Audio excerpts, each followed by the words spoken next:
final message is from Chris Williamson. Chris, first of all, sends his apologies for not being able to be with us today to mark Julian's 50th birthday. His message is as follows. Julian, you are an inspiration to the world and a role model for others to follow. It's an absolute scandal that you continue to languish in a high security prison on British soil when you've committed no crime. As long as you remain behind bars, Britain has no moral authority to rebuke other countries about human rights. The ministerial objections to the house arrest in Iran of Nazanin Zaghari-Ratcliffe and the government's protestations about Russia imprisoning Alexei Navalny reek of rank hypocrisy. They should get their own house in order before they lecture other nations. And we know why they're punishing you, Julian, don't we? It's because you pulled back the veil of respectability behind which the US and the UK were concealing their dirty dealings and ongoing imperialist intentions. Julian, you provided the evidence that proves our so-called democratic governments are in the pockets of the military-industrial complex and other global corporations.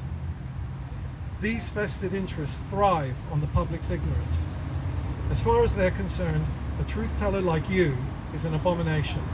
You're a man they have to silence at all costs because you embody George Orwell's favorite celebrated line that speaking the truth in times of universal deceit is a revolutionary act. And the corporate media are complicit in that universal deceit. Their role is to manufacture consent for a sordid status quo. A status quo that sees poverty and inequality on the increase. A status quo that enables corporations to make huge profits from killing people through arms sales and through wars. And a status quo that poses an existential threat to humanity by failing to take the necessary steps to prevent potential climate catastrophe. It's up to us to be your voice now, Julian, to demand justice for you and the world, to constantly remind people that, as you yourself have said, Julian, nearly every war that has started in the past 50 years has been a result of media lies. And to raise political consciousness, because you were completely correct to say our number one enemy is ignorance. We have a duty to you, Julian, because you are being persecuted for telling the truth, for giving us the information to hold the powerful to account for their actions, and for daring to break the silence about the abuse of state and corporate power that's prevailed for far too long.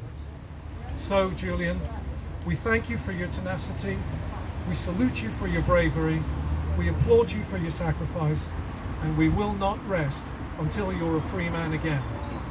And despite the circumstances in which you find yourself, Julian, I hope you can gain some enjoyment today from the fact that so many people are thinking about you on your birthday.